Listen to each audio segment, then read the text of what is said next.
और परिवार का भरोसा। मगर एक रात उसकी मोबाइल स्क्रीन जगमगा उठी। एक अनजान नंबर से पैगाम आया। A message from an unknown number came. Assalamu alaikum. Your reels are very beautiful. This was the first step where Satan's trap began to be laid. सिर्फ शुक्रिया ही तो कहना है, इसमें क्या बुराई है? यही वो पहला कदम था जहां से शैतान का जाल बिछना शुरू हुआ। The stranger's constant praise for Halima made her feel special and understood. Service. वो अजनबी हर वक्त हलीमा की तारीफ करता, उसे एहसास दिलाता कि वो कितनी खास है। वो अजनबी हर वक्त हलीमा की तारीफ करता, उसे एहसास दिलाता कि वो कितनी खास है। हलीमा को लगने लगा कि शायद दुनिया में इससे ज्यादा कोई उसे समझ ही नहीं सकता। लेकिन याद रखिए, हर चमकती चीज सोना नहीं होती।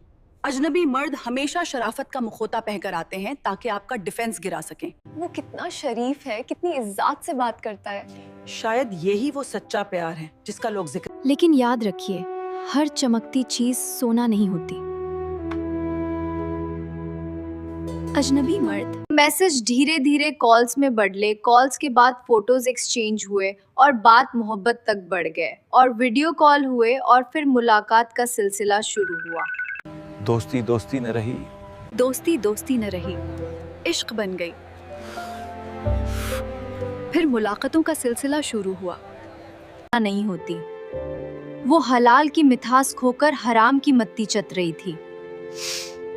वो लड़का किसी न किसी बात और बहाने बनाकर हलीमा से ऑनलाइन पैसे लेता और कभी इमोशनली कुछ बोलकर उसे ऐसा दिखाता कि उसकी मजबूरी है। वो हराम रिश्ता को लेकर 2 साल हो गए। हलीमा जब भी उससे शादी के लिए कहती तो वो कोई न कोई बहाना बना देता। इस तरह हलीमा बहुत परेशान और उलझी उलझी रहने लगे और अपनी पढ़ाई लिखाई में, अपने वर्क में बहुत खराब परफॉर्मेंस होने लगा। इतना ही इस हराम रिश्ते की वजह से उसके अपने खो के रिश्तों के साथ ताल्लुक तक खराब हो गए। लेकिन हलीमा सोचती रही कि कभी ना कभी तो कुछ अच्छा होगा। वो लड़का कोई भी काम नहीं करता था, कोई आमदनी का जरिया नहीं था, अभी भी अपने वालिद पर डिपेंडेंट था। और उधर वो लड़का हलीमा से जब चाहे प्यार का दावा करके ऑनलाइन पैसे लेता और अपने नफ्स को खुश करने के लिए हलीमा को अपने साथ साथ बात करने रात रात भर वीडियो कॉल्स पर भी मजबूर पड़ता। मैं थक गई हूँ। उसकी जिंदगी का ज़्यादा वक्त उसी में निकल जाता था। Phone, message, calls. Halima Allah से सही रास्ते की दुआ करती थी। कभी इबादत करती रहती तो उसका कॉल्स मैसेज आ जाता, तो तिलावत में, कभी दुआ में। इस तरह हलीमा के अल्लाह से कनेक्शन भी ख़त्म होने लगा था। हलीमा समझती थी, दिल में एहसास भी था कि गलत है, गुनाह है। वो उस लड़के को भी समझते, लेकिन वो कहता एक दिन तो हमारे शादी हो ही जाएगी। गुनाह है, लेकिन फिर उसके बहकावे में आकर सोचती कि एक ना एक दिन शादी तो होगी, तो बात करने में क्या बुराई है। हलीमा बहुत परेशान, मायूस रहने लगी। वो अल्लाह से दुआ करती, अब उसका क्या होगा। उसने उस लड़के से बात कर अपनी इज्जत नाज़िक। एक बार जब उसे तरह हलीमा उसे बातें कर रही थी और पहले की तरह शादी को लेकर बोली, तो अब उस लड़के ने अपना पर्दा फाश कर दिया। मैं तो हिंदू हूँ, क्या तुम अब भी मुझसे शादी करोगी?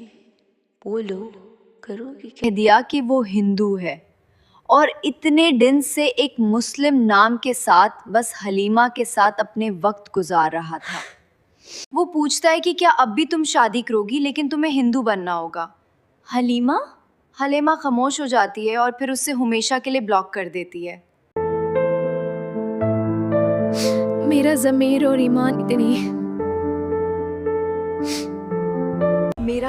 और ईमान इतना भी कमजोर नहीं हुआ है कि मैं अपना ईमान खोकर दावे कर लूं। मैं भाले ही बहक गई थी, लेकिन अब अल्लाह ने मेरे आंखें खोल दी। मर्द तो निकल गया, अपनी दुनिया दोबारा बसा ली, मगर वो अंदर से मर गई। उसके पास अब न वो ईमान था। मेरे अजीज दोस्तों, मोबाइल फोन एक जरूरत है, गुनाह का रास्ता नहीं। जब कोई बेटी हया के साथ चलती है तो उसका बाप सर उठाकर चलता है। लेकिन जब वो एक अनजान नामहरम के पीछे अपनी इज्जत गंवाती है तो पूरा खानदान जलील होता है। और एक बहुत गहरी अफसोस के साथ और अपने अल्लाह के पास लौट आती है।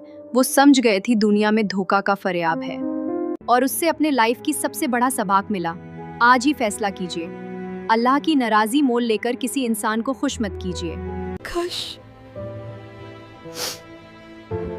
کاش میں نے اس پہلے میسج کا جواب نہ دیا ہوتا. ان صرف سجدے اور اللہ کے یاد میں ہے، اور اس طرح وہ اللہ کی نیک بندی بن جاتی ہے. اور اگر کوئی اجنبی آپ کی دنیا بدلنے کا دعویٰ کرے تو اسے فوراً بلاک کیجیے، کیونکہ آپ کی عزت ایک رپلائی سے کہیں زیادہ قیمتی ہے.